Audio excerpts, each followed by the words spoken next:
And speaking of rigging in the NBA, the Dallas Mavericks traded away Luka Doncic, Nico Harrison, the general manager, dubbed as the worst GM in all of sports, and how he built this team and how they're not going to be competitive. Everybody sold their season tickets, gave them away, said to hell with the Mavericks. Then they had a 1.8% chance to land the number 1 overall pick in this summer's NBA draft.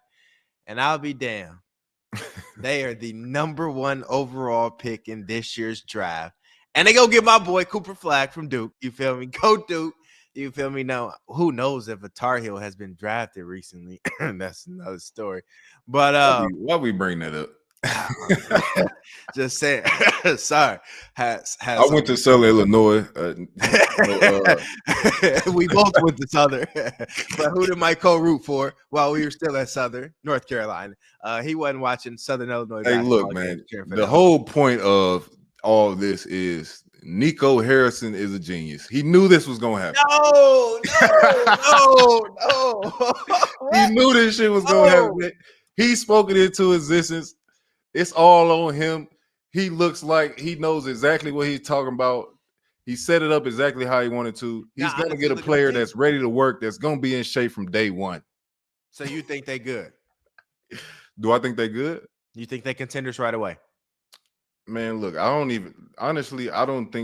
think that they may move that pick, bro. They may trade for and try to go in that Giannis. We got to end this podcast now, bro. You sound like Jay Williams on ESPN right now. Like you're wilding right now. They've already came out and released a statement, said they are not entertaining any thoughts about trading the draft pick or anything like that. They are drafting. Teams say that all the time. They're drafting Cooper. It's called smoke and mirrors. They do this all the time. Derek Lively, Daniel Gafford, Anthony Davis, Kyrie Irving, Cooper Flag. You live in Dallas. You might as well go get your season tickets now. They're going to be worth something. Man, you make a great point. If they end up keeping that pick and keeping Cooper Flag, that's going to be a tough team to beat. You got everything you need. You got Kyrie Irving handling the point guard duties. You got a great shooting guard in Cooper Flag. AD and that combination of Cooper.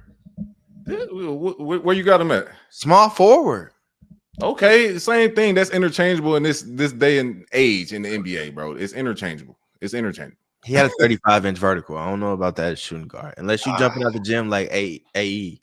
You feel me? 40-inch. You ain't no shooting. It's not many people jumping out the gym like AE, bro. Like, I guess you're right about that. Right. Come on now. So, and obviously Anthony Davis with that combination of centers shoring up the front court. That's gonna be a tough team to beat. They're gonna be able to contend very well. And if Clay can come on and show a resemblance of himself as well in that mix, it's gonna be Nico gonna look good. Clay's washed. And I'm saying that as a Warriors fan who's been watching him.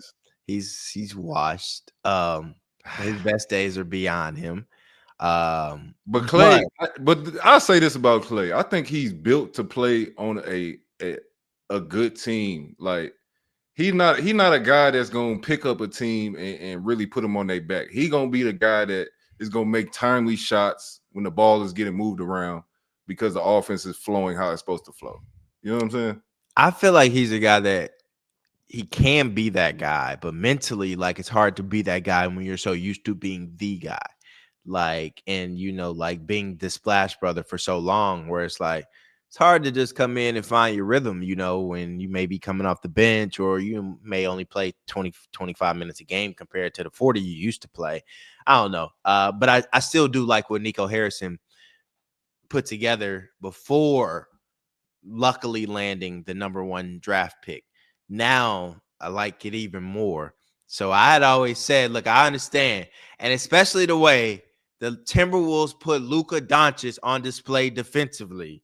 Nico, like, who wrong? Who wrong? Where are my critics? Y'all want to have a press conference now? You feel me? Like, do y'all want to talk now? He want to bring the cameras in there now. Yeah. He like, I got a lot to say now. You feel me? We got a lot to say. We good, Dallas. Like, we good. Let's let Kyrie heal up. And as soon as Kyrie heal up, we good. Like, that's probably what he thinking right now. He like, I can finally sleep again. I ain't been able to sleep since this trade. Like, I can I can rest easy now. Definitely. That's good for the city. That's good for your city, man. 100%, man. It's a lot of great things going on here in Dallas, man. And if the Mavs gonna be good and George Pickens gonna do something for the Cowboys, hey, sign me up too. I was about to say What's you up, going to Jerry? the Cowboys? What's up? What's How up, far you Jerry? stay from I the want to stay facility? at home. Yes. Right. How far you stay from the facility? Hey, close enough. There Close we enough. go. Hire There we me. go. Hire me. You feel me? Hey, what's how Harold? If you watching, Harold, what's up? You feel me? Look here. Dallas Cowboys. You Get on feel your me? job, my boy. You feel me? Yeah, hey, check Hey, them out. question for you. Question for you. Obviously, the Mavs really extremely lucked out in getting this first pick. Yes. 1.8% chance is crazy to come back and win that. Yes. So do you like the lottery in the NBA, and do you think that the NFL should implement something like this as well? That's a good question. That's a really good question. Yes, I do like the lottery in the NBA, and here's why I like it. For so long in the NBA, you saw tanking at its finest. Teams would always say, "Oh, we're competitive, we're trying," but we knew they weren't trying; they were tanking. Like, and it was as a fan, that's boring to watch. And I just feel like, at least with the play-in that the NBA has done recently, it's made things more competitive. You knew, like, growing up when we watched the NBA, like, you knew your 8 seeds in the playoffs. You knew who was getting to the conference championships. Like, so those first rounds wasn't even entertaining because they were damn near all sweeps and stuff like that. Whereas now everything's competitive. After the All-Star break, everything ramps up. Every regular season game matters. The play-in matters. I'm a big fan of that stuff. I think the NBA is doing a hell of a job right now. I think they're hitting a nail on the head. And I think the lottery deters teams from tanking. And it's like, all right, if you're going to purposely tank, not spend money on your roster, not try and compete and get one of those top 10 seeds in the conference, well, you're also playing with fire because you may not get the best player, like to help you out either. And so, yeah, I'm a fan of it. I don't know how that works in the NFL. Because still it's so hard to get that top pick anyway. Like, it's like, it's always like 4 or 5 teams vying for it compared to the NBA where it's like one clear favorite. So I don't know how you put that in the NFL, but I'm all for deterring teams from tanking to get, players, in the future and things like that. Let everybody have a fair shake at it and let the dice roll or the ping pong balls decide it, however they do it. Yeah. I mean, so what do you think? You think what you like it or don't like it? I like it. I like it for the NBA for sure Yeah, because it's easy to tank. They take players off the court. right, They do the load management thing, right. and we all know what that really means. In the NFL, like you said, I feel like it's a little different. Guys are fighting for your life. It's hard to fake lose in the NFL. It's hard to fake win in the NFL. So Right. I believe that it's set up how it should be. It's like Jeff Teague saying I forgot what team he went to, but the head coach pulling him in saying you getting 20 minutes a night.